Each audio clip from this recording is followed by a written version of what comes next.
Last thing I want to talk about before I wrap up this episode is actually a little bit of football news. And the football news that I wanted to talk about is that Alabama has a new guy calling the offensive plays this season. And it's none other than Ryan Grubb. After 2 or 3 days, or whatever you want to say, as Alabama's offensive coordinator last season, um, Ryan Grubb stepped down to take the Seattle Seahawks offensive coordinator position. And then Nick Sheridan, formerly the tight ends coach, former quarterback at Michigan, stepped up into the offensive coordinator role. And this last season, Sheridan was our offensive coordinator. But for those of you aware, Ryan Grubb, for the seasons when Kalen DeBoer was at Washington as well as at Fresno State, Ryan Grubb was his play caller. From some reports, Ryan Grubb has a little bit more fire to him, so he is a little bit more of the get on to you versus Kalen DeBoer's kind of go with the flow personality. So that obviously has some things to do with this also. That I'm sure some Alabama fans would like to see. Somebody that's going to get into the players a little bit more after us having Saban for so long. I know some fans do not love Kalen DeBoer being a little bit more laid back as much as he is. But that's something from what I've heard that Ryan Grubb is going to bring to the table. Another thing that you just have to understand is the confidence that Ryan Grubb instills in his offenses, right? And how able he is to attack the weakness that he's given, right? We saw what he was able to do at Fresno State. We saw what he was able to do at Washington. I would have loved to have seen a Ryan Grubb offense, but, I think we had limitations at quarterback this season that I fully expect not to be the case this next season. That is another question, right? Ryan Grubb steps into what's going to be one of the more heated quarterback battles in the entire country. We have 3 guys competing for, one of the most coveted spots in the entire country, and that's quarterback at Alabama.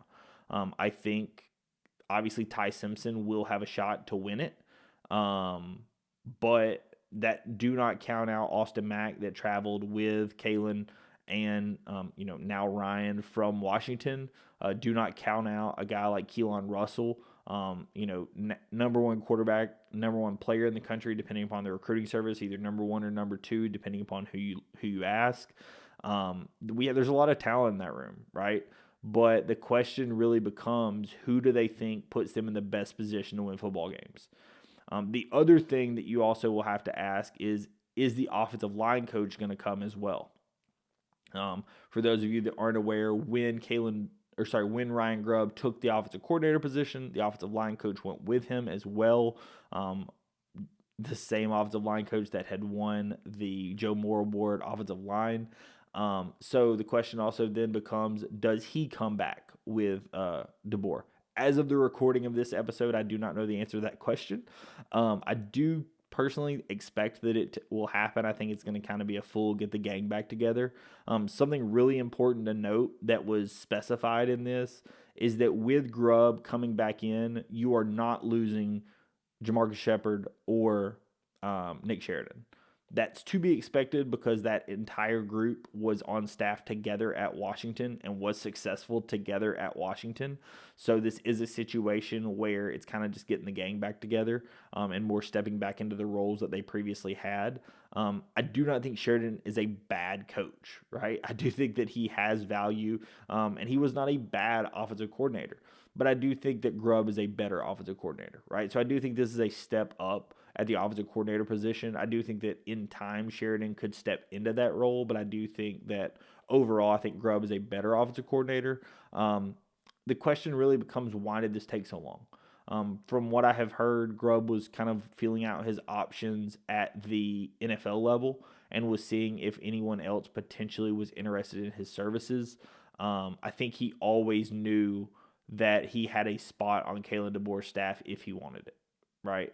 I don't know the conversations they have behind closed doors, but from my understanding, he had a job if he wanted it, and he knew that. So Kalen was just kind of letting him stick by his process and see what other jobs are out there, have any conversations he needed to have with his family, because obviously with him being at Washington and then at Seattle, this is a move, them coming down to the South.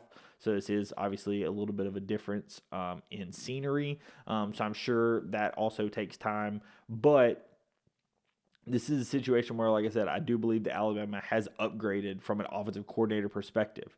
So for anyone that's going to be at the Red Elephant Club, luncheon that they always do for National Signing Day, one of my friends that sits next to me at the basketball games, Tony, he was at the luncheon last year when Ryan Grubb announced that he was, your new offensive coordinator just before he ran off a couple of days later.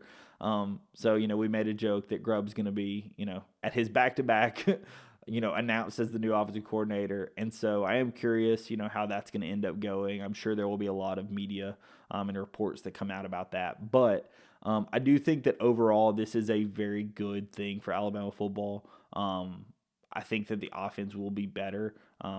I think that's partially due to a personnel change, and I think that's partially due to a coaching change with having Grubb back calling the plays. So I am excited for what I'm going to see out of Alabama's offense this season with the talent that you also retain from a defensive perspective.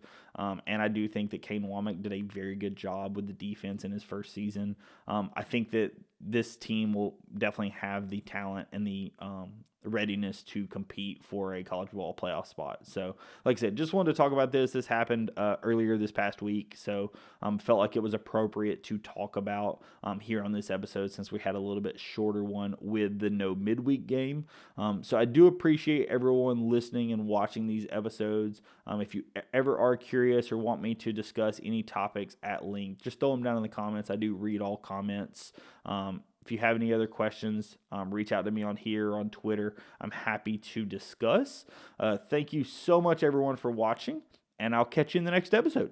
Peace.